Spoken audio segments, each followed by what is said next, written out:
जय श्री राधे कृष्ण। आप सभी का हमारे YouTube चैनल पे बहुत बहुत स्वागत है। आइए आज सुनते हैं सोमवती अमावस्या की कथा। जब भी अमावस्या तिथि अगर सोमवार के दिन हो तो उसे सोमवती अमावस्या के नाम से जाना जाता है। अमावस्या तिथि के दिन इस दिन स्नान दान करना, भगवान भोलेनाथ का पूजन करना, भगवान श्री हरि विष्णु का पूजन करना, अपने पितरों के निमित्त तर्पण आदि का कार्य करना या दान करना, यह बड़ा ही पुण्यदायक माना गया है। सोमवती अमावस्या के दिन इस दिन भगवान शिव का पूजन करना चाहिए विशेष प्रकार से, और माता पार्वती का। इससे पुण्य फलों की प्राप्ति होती है। भगवान भोलेनाथ अपने भक्तों की सभी मनोकामनाओं को पूर्ण करते हैं। पूर्णिमा या अमावस्या तिथि के दिन इस दिन का बड़ा ही विशेष महत्व माना गया है, और उसमें अमावस्या तिथि में अगर सोमवार दिन होता है तो उसका और भी ज्यादा महत्व बढ़ जाता है।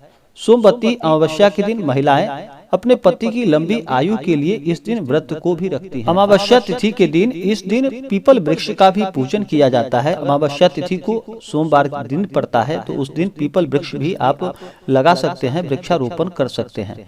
सोमवती अमावस्या के दिन इस दिन विशेष प्रकार से गंगा स्नान करना चाहिए।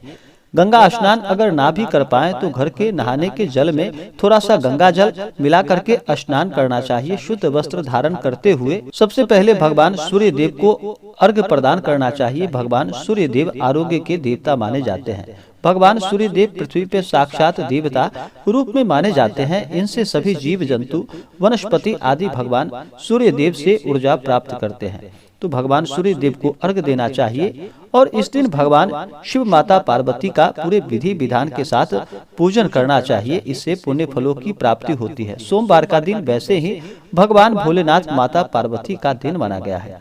इससे भगवान अति प्रसन्न होते हैं। तो आइए सुनते हैं सोमवती अमावस्या की कथा।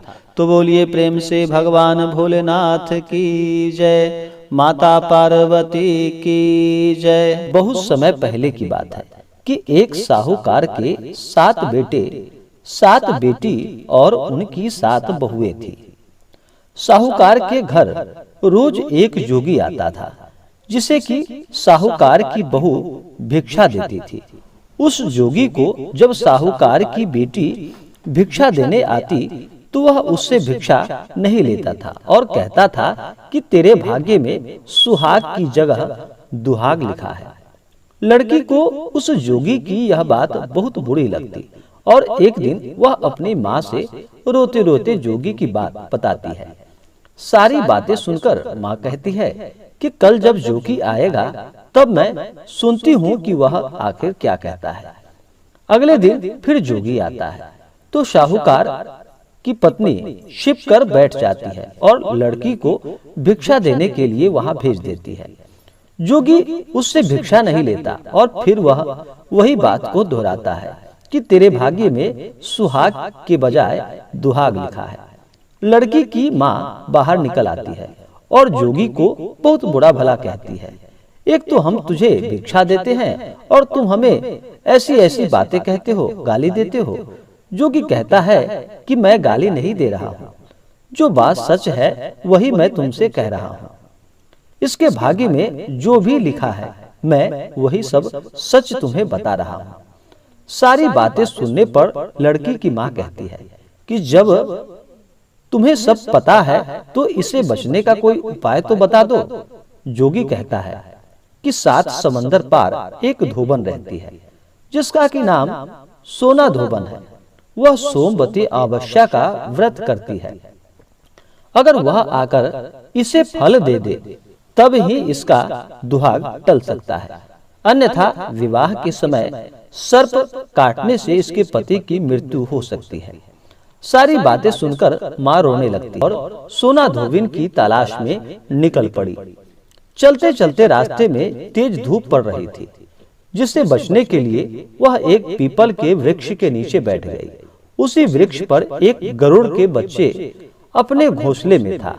एक वहां पे सर्प आया और गरुड़ के बच्चों को खाने के लिए लपका, लेकिन साहूकारनी ने उस सर्प को मारकर बच्चों की रक्षा की।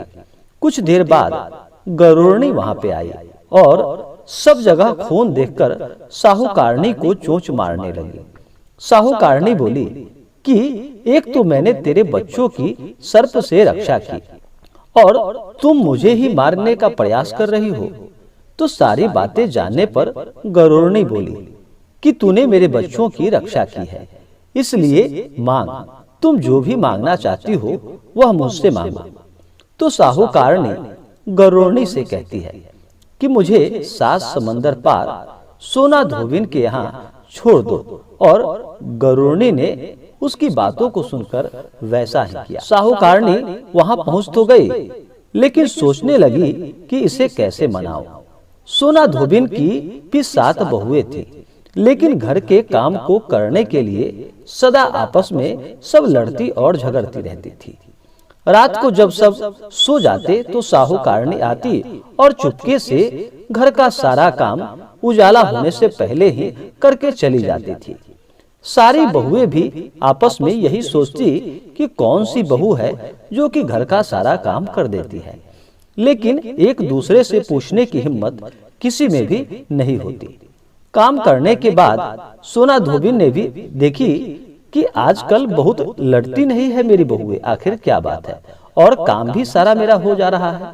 सोना धोबिन ने सारी बहुओं को बुलाकर और पूछा कि आजकल तुम लड़ती भी नहीं हो और घर का सारा काम आखिर कौन कर लेता है।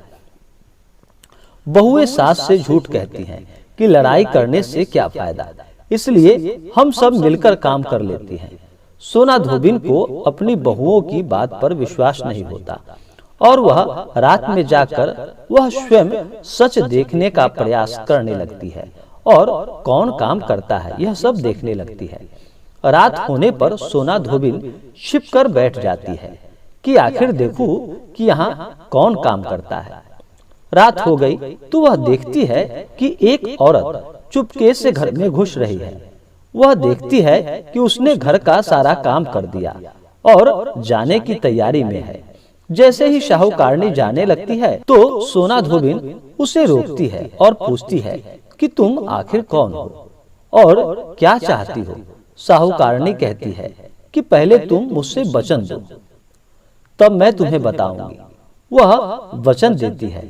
तब साहूकारनी कहती है कि मेरी बेटी के भाग्य में सुहाग की जगह दुहाग लिखा है, लेकिन तुम सोमवती अमावस्या का व्रत करती हो तो मेरे साथ चलकर उसे सुहाग दे दो।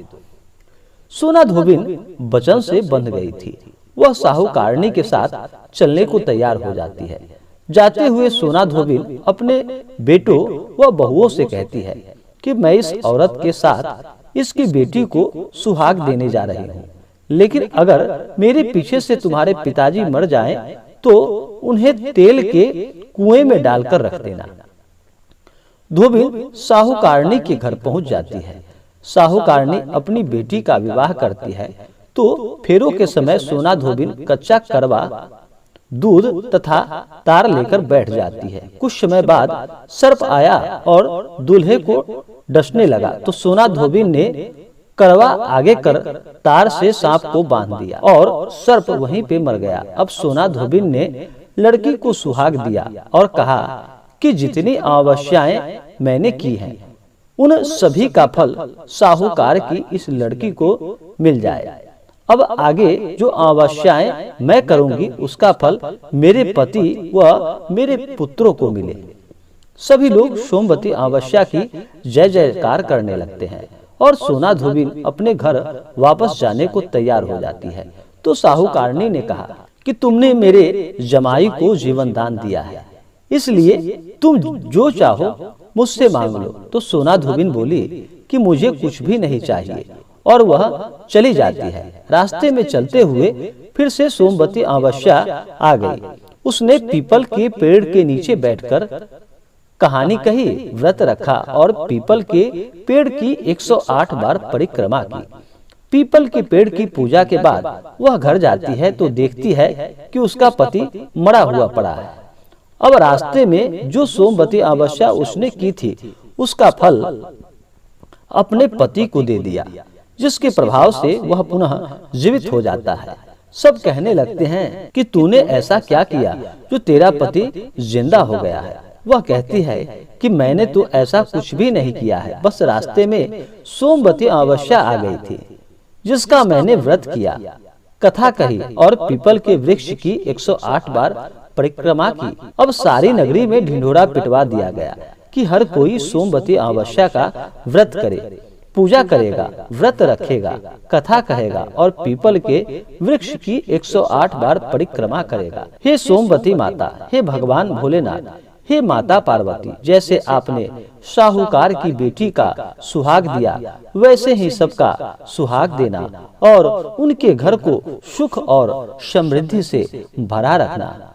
तो बोलिए प्रेम से भगवान भोलेनाथ की जय, माता पार्वती की जय। इसी प्रकार से जो भी भक्त सच्ची श्रद्धा के साथ, नियम और निष्ठा के साथ सोमवती अमावस्या का व्रत करते हैं, कथा श्रवण करते हैं, भगवान शिव की कृपा से उनके सभी दुख और कष्ट दूर हो जाते हैं तथा सभी प्रकार के सुख और समृद्धि की प्राप्ति होती है। तो आशा करता हूँ कि यह जानकारी आपको अच्छा लगा हो। ऐसे ही ज्ञानवर्धक जानकारियाँ प्राप्त करने के लिए हमारे इस चैनल को लाल बटन दबा करके सब्सक्राइब करें, साथ में बेल आइकन घंटी दबाएं ताकि मेरे वीडियो का नोटिफिकेशन आपके पास सबसे पहले पहुंचे। वीडियो को लाइक और अपने मित्रों तथा दोस्तों के साथ शेयर करें। सुखी रहें और स्वस्थ रहें। जय श्री राधे कृष्ण। धन्यवाद।